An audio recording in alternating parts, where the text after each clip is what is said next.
Okay, so we have completed the meaning of tax. Let me share the screen first. Okay, we have completed the meaning of tax, types of taxes, that is direct tax and indirect tax. Income tax, the meaning of income tax we have already gone through. Income tax is tax on income, and later on we will be learning the definition of income also today.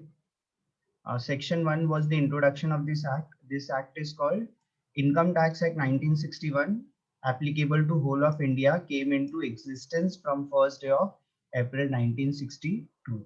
Came into force from first day of April 1962. We also saw the definition of India. Then there are two types of definition, inclusive and exhaustive definition. We have seen this. Okay, who's assessee? Assessee is a person who's liable to pay taxes, or an assessee can also be a person with respect to whom any proceedings have been initiated. Okay, deemed assessee means you are not assessee but you are paying the tax of someone else, then you will be called as deemed assessee.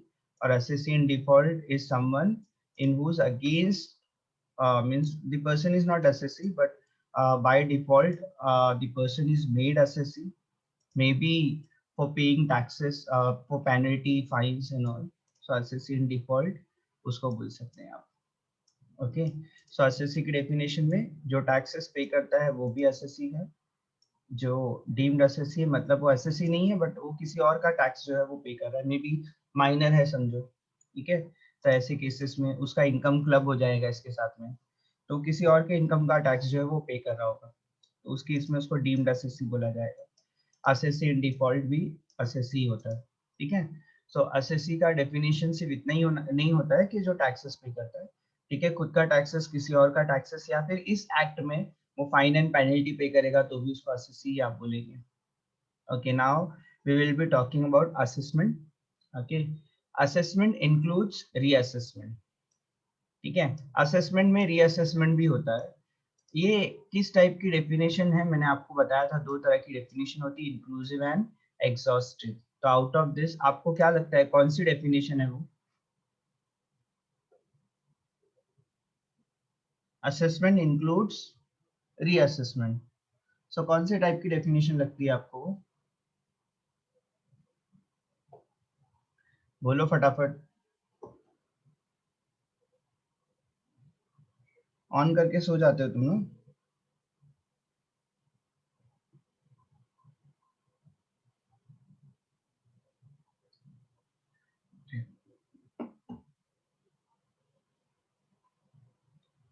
बोलो किस type की definition है assessment includes reassessment?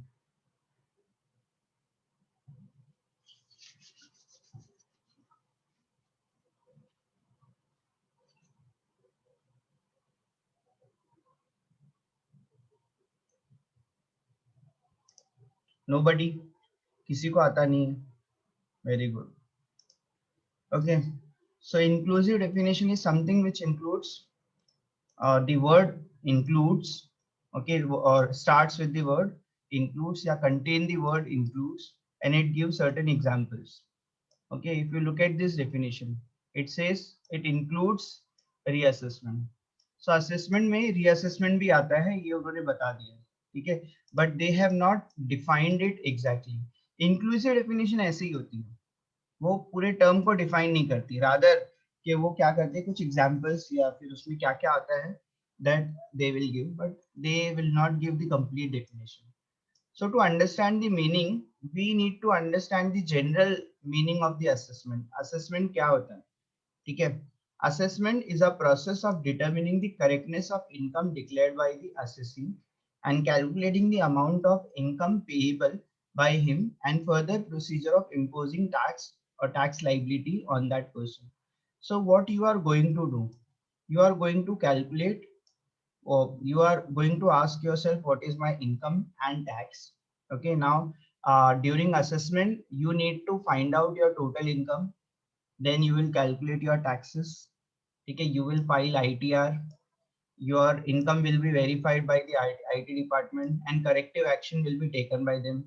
Okay, these process, it's a process, देखो process को bold करके रखा हुआ, it's a process जहां पर आप अपने इनकम और अपने टैक्स की लाइबिलिटी को कैलकुलेट करते हैं, ठीक है, फाइंड आउट करते हैं, टैक्सेस पे करते हैं, ITR फाइल करते हैं, ठीक है, डिपार्टमेंट उसको करेक्ट करता है। ये पूरे प्रोसेस को क्या बोलते हैं हम लोग, असेसमेंट बोला जाता है, ठीक है।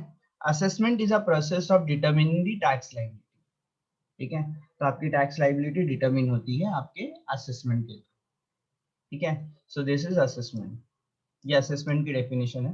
तो थोड़ा बहुत आपको थ्योरी रहेगा, उसके बाद आप क्या करेंगे, थोड़ा प्रैक्टिकल्स की तरफ जाएंगे, थोड़ा थोड़ा इस चैप्टर में भी आगे आएगा, अभी आ गया है ये जो है, इसके ऊपर आपको प्रैक्टिकल क्वेश्चंस आते हैं।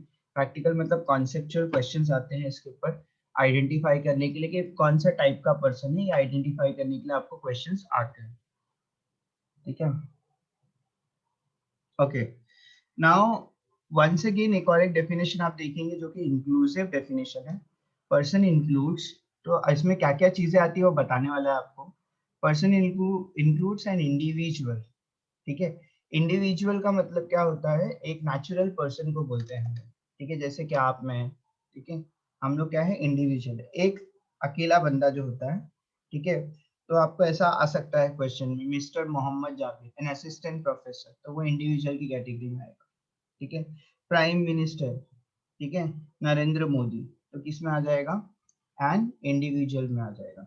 तो आप इस तरह की क्या कर सकते हैं, आप मिस्टर मिस एक्स और मिस्टर एक्स माइनर, ठीक है, या फिर पर्सन ऑफ अनसाउंड माइंड, ये सब कौन होंगे, इंडिविजुअल की कैटेगरी में आते हैं। इंडिविजुअल में एक पर्सन होता है, ठीक है, और वो नेचुरल पर्सन होता है, ठीक है। आपको पता है difference between natural and artificial person.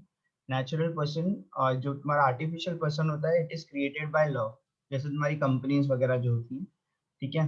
तो we are talking about an individual, individual मतलब एक अकेला जो बंदा होता है उसके बारे में हम लोग बात करें, ठीक है। ध्यान से सुनना पूरी मीनिंग, इसके ऊपर आपको क्वेश्चन आएंगे, ठीक है। तो थोड़े थोड़ी देर में आपको क्वेश्चन मिलेगा उसके ऊपर, तो ध्यान से। Okay, an HUF is Hindu undivided family. बताओ किसी को पता है कि HUF के बारे में कुछ, आपको क्या पता है HUF के बारे में?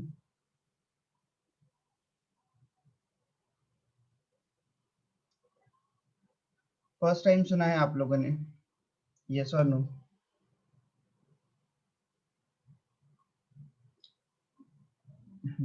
किसने चैट बॉक्स में क्या डाला है?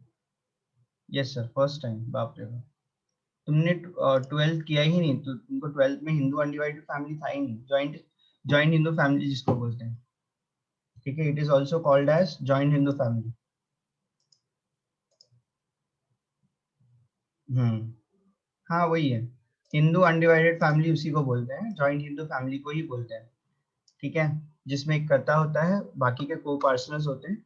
कर्ता जो होता है टैक्स वगैरह जो है कर्ता पे करता है, को पार्टनर्स जो है वो टैक्स पे नहीं करते हैं, ठीक है, उनके अपने इनकम के वो लोग पे करते हैं, बट हिंदू अनडिवाइडेड फैमिली की इनकम पे वो टैक्स पे नहीं करते, तो उनका इनकम जो होता है वो टैक्स फ्री होता है हिंदू अनडिवाइडेड फैमिली का, क्योंकि पूरा टैक्सेस किसको पे करना होता है, कर्ता को पे करना होता है, ठीक है। तो इसमें आपको हिंदू फैमिली की डिटेल्स दी होगी, उससे आपको पता चलेगा कि क्या है, हिंदू अनडिवाइडेड फैमिली है, ठीक है। ये तो बहुत इजी होता है क्वेश्चन में पहचानना कि हिंदू अनडिवाइडेड फैमिली कौन सा है, ठीक है। कंपनी में आपके पास इंडियन कंपनी आएंगी, फॉरेन कंपनी आएंगी, ठीक है। कंपनी की डेफिनेशन आप ये ले सकते हैं जो कंपनीज एक्ट में रजिस्टर्ड है, ठीक है। कंपनी को आइडेंटिफाई करने का तरीका होता है, उसके आगे लिमिटेड, प्राइवेट लिमिटेड वगैरह वर्ड दिए होते हैं, ठीक है, उसके हिसाब से आप आइडेंटिफाई कर सकते हैं, ठीक है। देन कम्स अ फर्म, ठीक है। फर्म का मतलब होता है पार्टनरशिप फर्म, ठीक है, यहाँ पे पार्टनर्स होंगे और वो एक मोटिव के लिए आते हैं और शेयर करते हैं प्रॉफिट एंड लॉस, अपना कैपिटल इंट्रोड्यूस करते हैं, ठीक है, शेयर करते हैं प्रॉफिट एंड लॉस, उसको आप क्या बोलते हैं, फर्म बोलते हैं, है ना। पार्टनरशिप फर्म तुम लोगों ने सुना होगा, पार्टनरशिप एक्ट भी है, ठीक है। उसमें ये भी सुना होगा कि रजिस्ट्रेशन मैंडेटरी है नहीं है, उससे हम लोग को लेना देना नहीं है, रजिस्टर्ड है अनरजिस्टर्ड है पता नहीं, ठीक है, वो फर्म होना चाहिए, ठीक है। फर्म में पार्टनर्स होते हैं, पार्टनर्स एक अग्रीमेंट बनाते हैं, चाहे रिटर्न हो चाहे ओरल हो, जैसे भी उन लोग अपना एग्रीमेंट बनाते हैं। अब तो खैर रिटर्न एग्रीमेंट्स ही बनते हैं, अब ओरल वगैरह भी चलते नहीं, ठीक है, लेकिन रजिस्टर्ड हो अनरजिस्टर्ड हो वो फर्म ही माना जाएगा। ठीक है, एन एसोसिएशन ऑफ पर्सन और बॉडी ऑफ इंडिविजुअल में क्या डिफरेंस है? यहाँ पर पार्टनर्स की तरह ही जैसे कि आपके पार्टनर्स होते हैं वैसे यहाँ पे भी होते हैं, लेकिन ये कोई रजिस्टर्ड वगैरह नहीं होता। ठीक है, ये शॉर्ट टर्म पर्पस के लिए बना लेते हैं पार्टनरशिप जैसा कुछ तो ही, बट वो पार्टनरशिप नहीं होता। ठीक है, it is not govern by partnership act 1932। यहाँ पे कुछ बंदे होते हैं, जैसे कि अगर आपने अभी सोचा कि ड्यूरिंग कोविड-19 हम लोग मास्क बेचते हैं, ठीक है, या फिर 2-3 लोग मिलके एक कॉन्ट्रैक्ट ले लेते हैं, तो वो एसोसिएशन ऑफ पर्सन में आता है। ठीक है, चाहे बिल्डिंग बनाने का कॉन्ट्रैक्ट ले लो आप, चाहे रोड बनाने का कॉन्ट्रैक्ट ले लो। तो आपको डिफरेंस समझ में आता है कि फर्म में और एसोसिएशन ऑफ पर्सन में क्या डिफरेंस है? एक से ज्यादा बंदे दोनों जगह हैं, ठीक है, लेकिन उसमें वो पार्टनर्स होते हैं, इसमें पार्टनर्स नहीं होते। ठीक है, वो एक पर्पस के लिए आते हैं, वो पर्पस ओवर होने के बाद वो चले जाते हैं। ठीक है, उसको आप बोलते हैं एन एसोसिएशन ऑफ पर्सन, जिसमें आपका कोऑपरेटिव्स वगैरह भी इसके अंदर आते हैं। ठीक है, ओके, कोऑपरेटिव सोसाइटी वगैरह भी जो होता है ये एसोसिएशन ऑफ पर्सन है। बॉडी ऑफ इंडिविजुअल और एसोसिएशन ऑफ पर्सन में डिफरेंस ये है, बॉडी ऑफ इंडिविजुअल में सिर्फ जो बंदे होंगे वो इंडिविजुअल्स होंगे, मतलब वो mister A, mister B, mister C, ऐसा कॉम्बिनेशन हो सकता है। लेकिन जब आप बताते हैं एसोसिएशन ऑफ पर्सन, तो एसोसिएशन ऑफ पर्सन में इंडिविजुअल भी हो सकता है, फर्म भी हो सकता है, कंपनी भी हो सकता है। तो आपको क्वेश्चन पूछा जाता है, ठीक है, body of individual consist of only individual, ये करेक्ट है।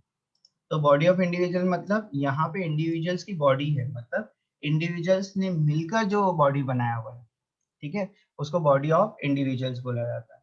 उसके अलावा अगर एक पार्टनरशिप फर्म है, एक कंपनी है, या एक इंडिविजुअल है, ये सबको मिलकर कुछ तो भी करना है, स्पॉन्सरशिप करना है, कोई तो भी ऐसा एसोसिएशन उन्होंने बनाया है। ठीक है, ये सब किस में आता है?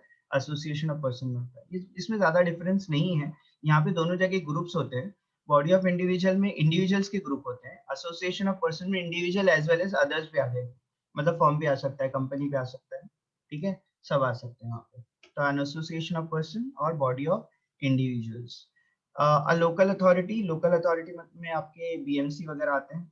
ठीक है, आपकी म्यूनिसिपैलिटी आती है, बार काउंसिल्स आते हैं उसके अंदर, पोर्ट ट्रस्ट आता है उसके अंदर।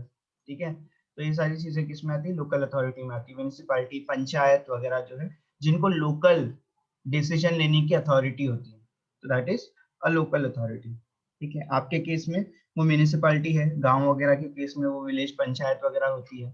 ठीक है, और अलग अलग जगह पे पोर्ट ट्रस्ट होता है। ठीक है, बार काउंसिल्स होते हैं। ठीक है, इनको सबको क्या है, अलग अलग जगह पे इनके लोकल डिसीजन लेने के राइट होते हैं, तो इनको लोकल अथॉरिटी बोलते हैं। Every artificial and juridical person who is not included in any of the above mentioned category, तो ये others वाली कैटेगरी है। तो इसमें वो लोग आते हैं जो अपने आप को इंसान, एन इंडिविजुअल नहीं मानते, एचयूएफ नहीं मानते, कंपनी नहीं। ठीक है, जैसे कि आप बात करेंगे गॉड एंड गॉडेस, ठीक है, इसकी कैटेगरी में आ जाते हैं। टेम्पल्स वगैरह इसकी कैटेगरी में आ जाते हैं। या फिर ऐसी कोई चीज जो सेपरेट एक्ट के थ्रू बनी हुई, जैसे यूनिवर्सिटीज है, वो इसकी डेफिनेशन में आते हैं। ठीक है, तो ये जो इसके ऊपर जो क्वेश्चन है वो मैं आपको भेजूंगा, उसके ऊपर डिस्कशन जो है हम लोग बाद में करेंगे। हम लोग मूव ऑन करते हैं नेक्स्ट टॉपिक के ऊपर। हमारे पर्सन में इंडिविजुअल आएगा, एचयूएफ आएगा, कंपनी आएगा, फर्म आएगा, एसोसिएशन ऑफ पर्सन और बॉडी ऑफ इंडिविजुअल आएगा, लोकल अथॉरिटी आएगा, और every artificial and juridical person आएगा, जिसके अंदर गॉड एंड गॉडेस आते हैं, टेम्पल्स वगैरह आते हैं, यूनिवर्सिटी है, ये सब उसके अंदर आ जाते हैं। अच्छा, अगर आपको इस डेफिनेशन में कोई चीज नहीं समझी है तो पूछ लो आप। Is there any doubt, any concern, any question? पूछ लो आप। You have two answers. You may have two answers, yes or no. तो आपको आंसर करना है before moving ahead. या तो हम लोग यहीं रुके रहेंगे, या फिर आपको कंफर्म करना है कि आपको समझा है, नहीं समझा है, क्या नहीं समझा है वो आपको बताना है फटाफट।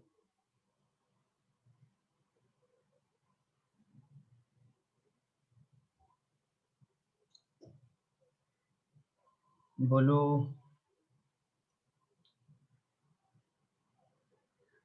अनम्यूट करो अपने आप को और बोलो। बहुत थका हुआ क्लास है यार तुम्हारा। क्या क्वेश्चन है सर? मैंने ये पूछा कि आपको कुछ डाउट है, कोई क्वेश्चन है, कोई कंसर्न है तो आप पूछो, यही क्वेश्चन था, इसमें कोई क्वेश्चन ही नहीं था।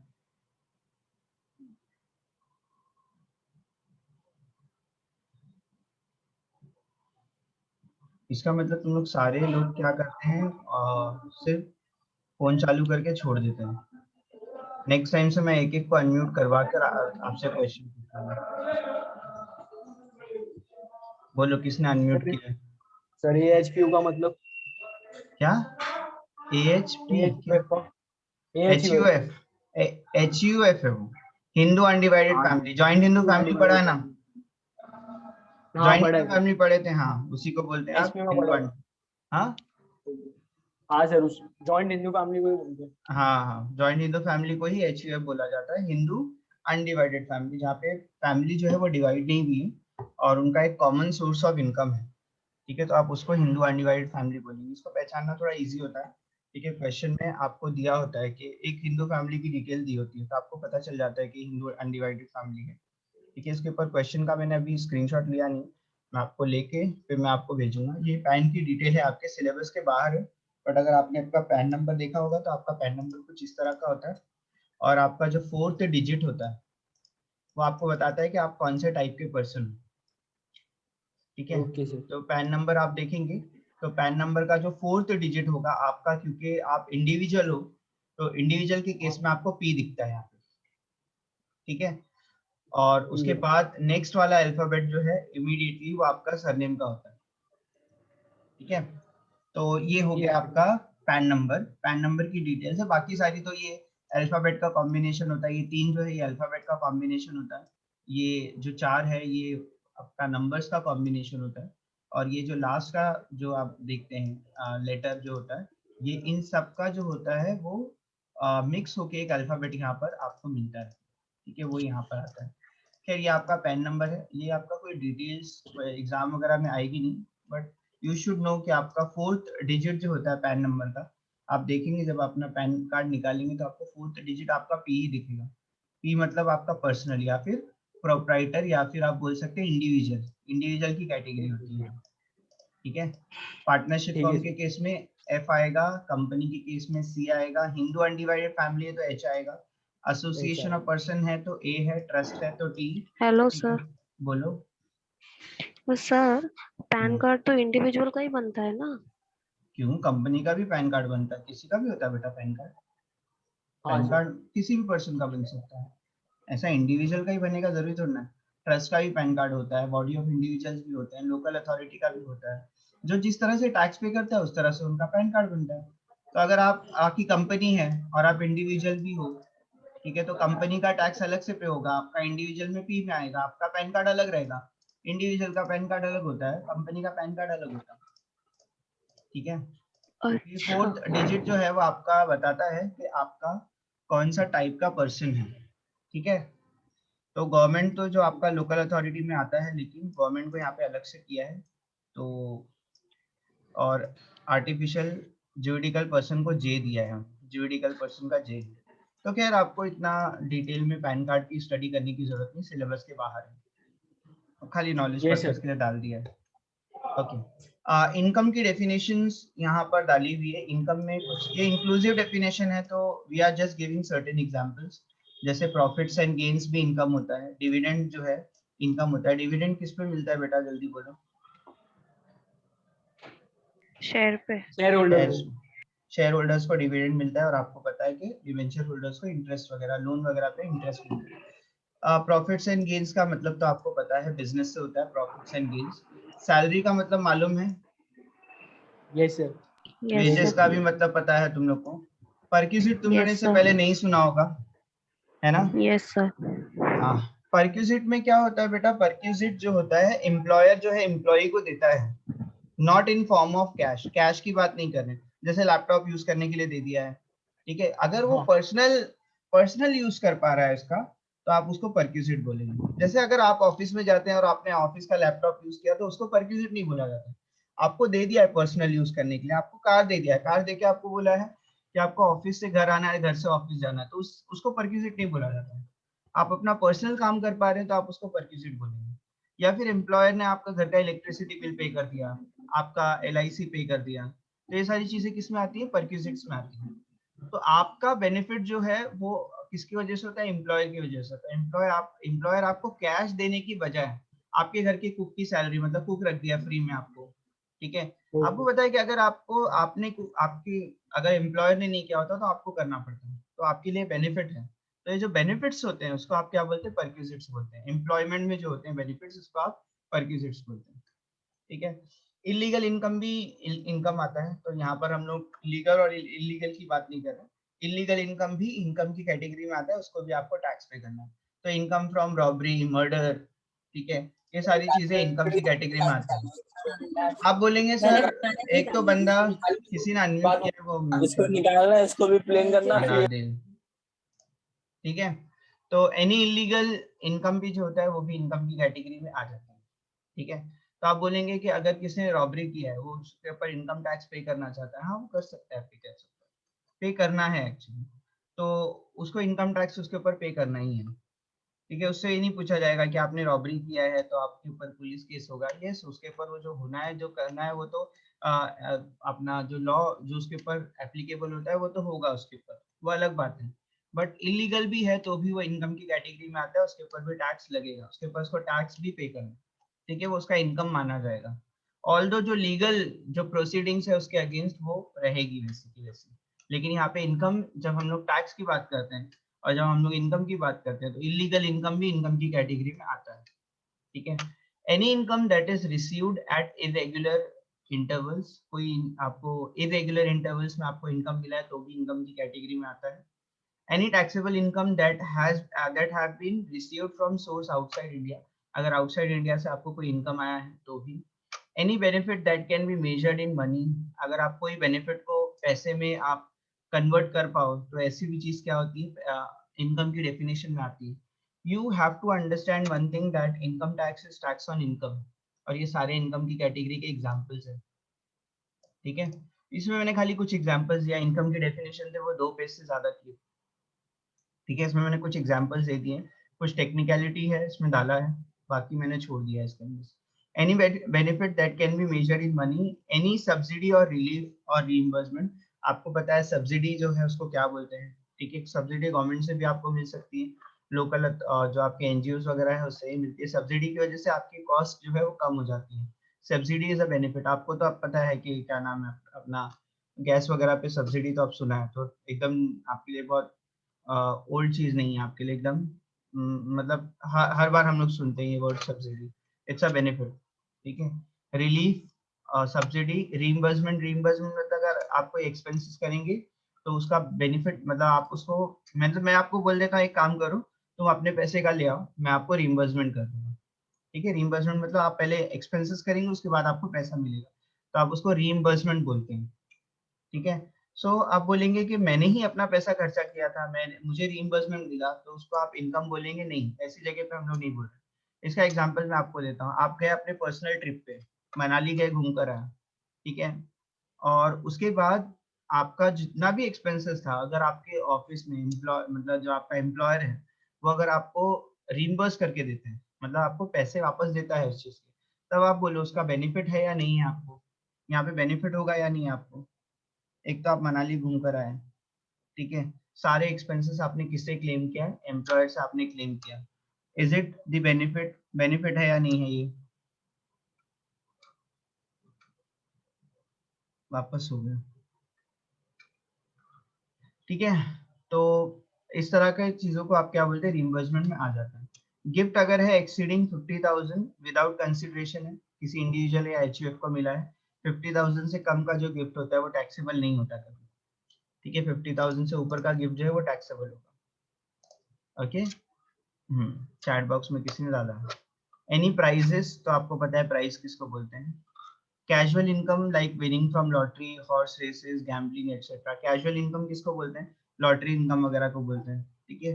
तो केबीसी वगैरह जो इसका एग्जांपल है, या फिर आपने बेटिंग वगैरह की है, ठीक है, गैम्बलिंग वगैरह किया है, हॉर्स रेसेस में पैसा लगाया है, लॉटरी वगैरह तो आपको सबको पता है, बहुत कॉमन सी चीज है। तो लॉटरी इनकम वगैरह को आप क्या बोलते हैं, कैजुअल इनकम बोलते हैं। तो ये आपका इनकम की डेफिनेशन हो गई। यहाँ पे वाइंड अप करना है या अपने पास टाइम है तो एक डेफिनेशन हम लोग ले लेंगे। नेक्स्ट वाले पार्ट में हम लोग पर्सन की डेफिनेशन आप पढ़कर आएंगे, और पर्सन की डेफिनेशन के ऊपर मैं आपको क्वेश्चन दूंगा कि आपको आइडेंटिफाई करना है कि कौन सा टाइप का पर्सन, ब्लैंक होके वहाँ पे नहीं आना है। ये इनकम की डेफिनेशन हमने कंप्लीट कर लिया है। असेसमेंट ईयर और प्रीवियस ईयर किसको बोलते हैं? असेसमेंट ईयर जिस ईयर में आप टैक्स पे करते हैं उसको असेसमेंट ईयर बोलते हैं, जिस ईयर में आप अर्न करते हैं उसको प्रीवियस ईयर बोला जाता है, जिस ईयर में आप टैक्स पे करते हैं उसको असेसमेंट ईयर बोला जाता है। ठीक है, तो फॉर एग्जांपल अगर आप 2021 में, वैसे तो ये कौन सा ईयर चल रहा है, 2022 2021 22 चल रहा है, ठीक है, तो इसको आप करंट ईयर बोलते हैं। और इस ईयर में आप सर क्वेश्चंस कब देंगे? हाँ, नेक्स्ट लेक्चर से पहले मिल जाएगा, नेक्स्ट लेक्चर में ही हम लोग को डिस्कस करना है, और नेक्स्ट लेक्चर शायद थर्सडे को है, आज वेनेसडे ना, थर्सडे को लेक्चर है तुम्हारा। थर्सडे को जो मेहता मैम का लेक्चर होता है वो मैं लूंगा। अब से तुम्हारा हर वीक का जो मेहता मैम का लेक्चर था वो थर्सडे वाला, वो एक लेक्चर मैं लूंगा। ठीक है, तो यहाँ पे एक लेक्चर बढ़ा दिया, दूसरे एक लेक्चर कम कर दिया, तो कोई एडिशनल लेक्चर तुम लोग को नहीं आएगा, लेकिन अभी थर्सडे को होगा क्योंकि तुम्हारा सिलेबस बहुत पीछे चला गया है।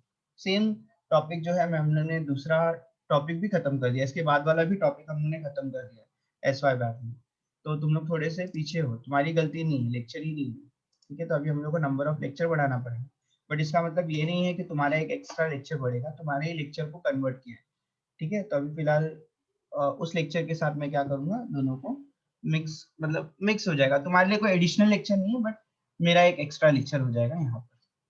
ओके, सो ये हो गया आपका असेसमेंट ईयर और ये हो गया आपका प्रीवियस ईयर।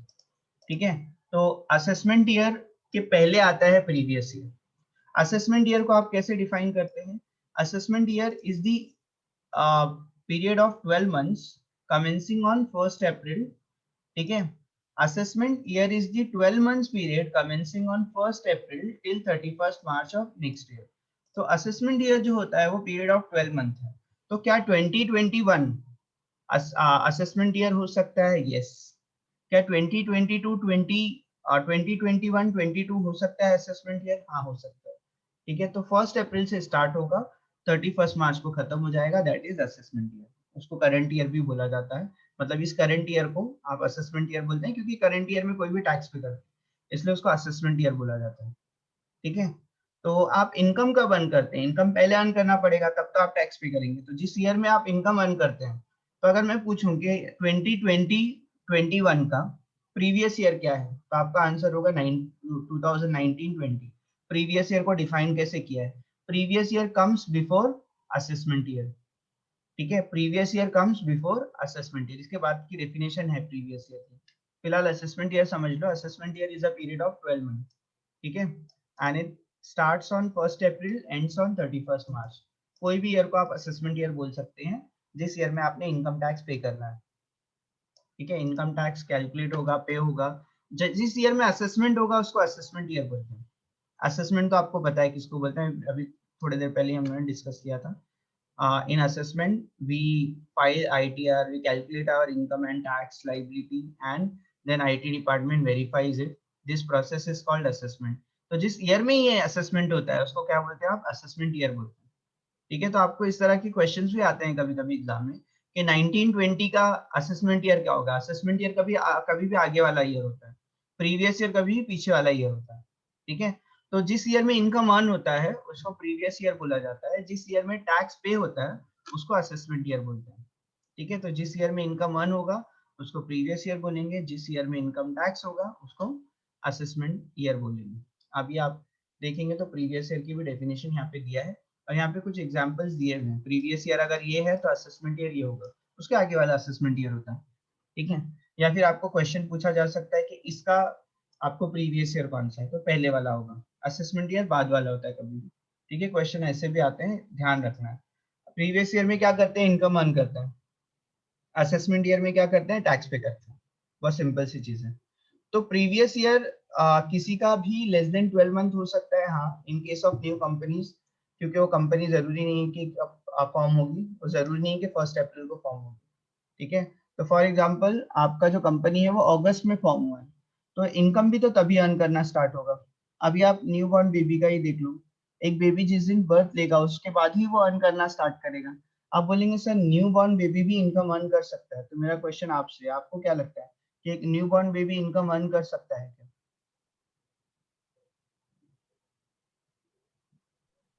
यस और नो? No sir. नहीं अर्न कर सकता। अगर उनके पेरेंट्स ने उसके नाम पे प्रॉपर्टी रखी होगी, अरे ये वाला सुना है कि नहीं, मतलब जो ऐसी वसीयतें भी बनती है कि जो हमारा नाती होगा, पोता होगा, उसके नाम पे प्रॉपर्टी होगी। पता है कि नहीं, सुना है कि नहीं होगा? तो जब वो बंदा जिसका बर्थ हो जाएगा, तो उसके बाद तो उसके ऑटोमेटिकली उसके नाम पे वो प्रॉपर्टी आ जाएगी। तो उससे आने वाला जो इनकम है वो उसी का होगा, रेंट वगैरह जो है उसका ही होगा। ठीक है। अब अगर ऐसा होता है कि बेबी की डेथ होती है, ठीक है, सॉरी बेबी की डेथ नहीं, बेबी होता है उसके बाद पेरेंट्स की डेथ हो जाती है, तो सारा इनकम किसका होता है? बेबी का ही होगा। तो आप ऐसे नहीं बोल सकते कि वो इनकम अर्न नहीं कर सकता। वो जिस दिन उसका बर्थ हुआ है उसके बाद वो इनकम अर्न करेगा। और न्यू बॉर्न बेबी भी टैक्स पे कर सकता है। ठीक है। ऐसा आपको एकदम माइंड जो है वो ब्लॉक नहीं रखना है, थोड़ा सा ओपन करो। We are talking about income, जो किसी को भी हो सकता है। ठीक है। और आपने फिल्मों में तो काम करते हुए देखा है कि नहीं बच्चों को, नए नए मतलब जो अभी पैदा होते हैं बच्चों को देखा है कि नहीं? तो वो तो वैसे भी इनकम अर्न कर रहे होते हैं, और खुद के टैलेंट, खुद के क्या बोलते हैं, स्किल्स की वजह से वो अर्न कर रहे हैं।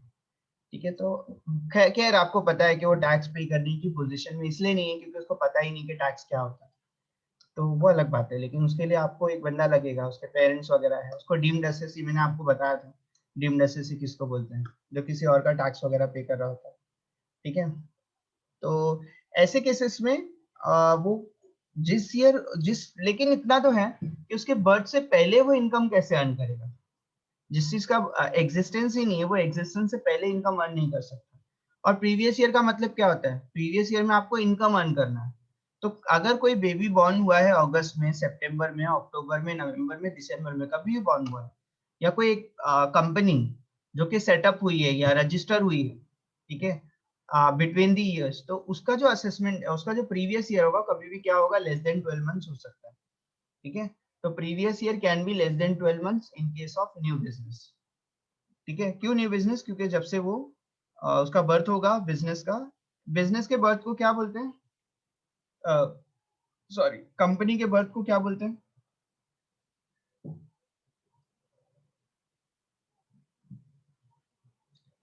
कंपनी के बर्थ को क्या नाम दिया है, टेक्निकली क्या बोलते हैं कंपनी के बर्थ को?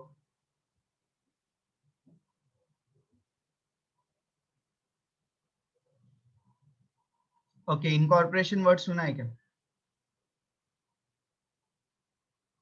कभी सुने हो incorporation?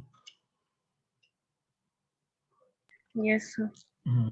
Incorporation is a birth of company. Company का बर्थ होता है, उसको क्या बोलते हैं? इनकॉर्पोरेशन बोलते हैं, जिस दिन कंपनी इनकॉर्पोरेट होती है। ठीक है। तो अगर कंपनी इनकॉर्पोरेट होती है एकदम मिडल ऑफ द ईयर में, तो उसका प्रीवियस ईयर वहीं से स्टार्ट होता है, 31 मार्च तक की खत्म होता है, वहां से उसका असेसमेंट ईयर स्टार्ट होगा। असेसमेंट ईयर कभी भी पीरियड ऑफ 12 मंथ होगा। Previous year is defined as financial year which is immediately precedes the assessment year. Precedes मतलब पहले आता है, प्रीवियस जो होता है असेसमेंट ईयर से पहले, वो क्या होता है? प्रीवियस ईयर होता है। और एक चीज याद रखना, previous year can be less than 12 month in case of new business. ठीक है। ओके, ये तो कुछ है नहीं है, बेसिस ऑफ चार्ज है आपका। तो यहाँ पे आपका ये टॉपिक खत्म हो जाता है आपका। बेसिस ऑफ चार्ज मतलब यहाँ पे इनकम टैक्स चार्ज होगा किसका? पर्सन का, जिसको हम लोग क्या बोलेंगे? असेसी बोलेंगे। ऑब्वियसली जो पे करेगा टैक्स उसको आप क्या बोलेंगे? असेसी बोलेंगे। ऑन टोटल इनकम, मैंने इनकम भी आपको डिफाइन करके बता दिया है, पर्सन भी आपको डिफाइन करके बता दिया है। Income tax is tax on income. Person includes individual, HUF, firm, company, AOP, BOI. ठीक है। फिर आपका artificial juridical person, local authority, ये सब किस में आता है? पर्सन में आता है। तो इनकम टैक्स चार्ज होगा ऑफ एवरी पर्सन, जिसको आप क्या बोलेंगे? एसएससी बोलेंगे। एसएससी इज अ पर्सन जो टैक्स पे करता है on total income earn during the previous year. Previous year में आपको इनकम अर्न करना है, थोड़ी देर पहले ही बताया है। Relevant to assessment year, assessment year में आप पे करेंगे उसको। ठीक है। रेट कौन बताएगा? Finance act. फिनांस एक्ट का मतलब क्या होता है? आपका जो बजट वगैरह बनता है एवरी ईयर, उसको आप फिनांस एक्ट बोलते हैं। ठीक है। तो फाइनेंस एक्ट क्या करेगा आपको? उसके रेट्स, टैक्स रेट वगैरह कौन बताएगा? फाइनेंस एक्ट आपको बताएगा। ठीक है। तो यहाँ पे इनकम टैक्स चार्ज होगा पर्सन का, जिसको हम लोग असेसी बोलेंगे। इनकम पे चार्ज होगा। प्रीवियस ईयर में आपको इनकम अर्न करना है, असेसमेंट ईयर में उसको पे करना है, it is relevant for assessment year. और रेट जो होगा उसका कौन बताएगा? Finance act. फाइनेंस एक्ट मतलब एवरी ईयर बजट निकलेगा, बजट में आपका टैक्स रेट बताया होगा कि क्या होगा उसका टैक्स रेट। ठीक है, okay. Now tell me if there is any doubt, any concern, any question.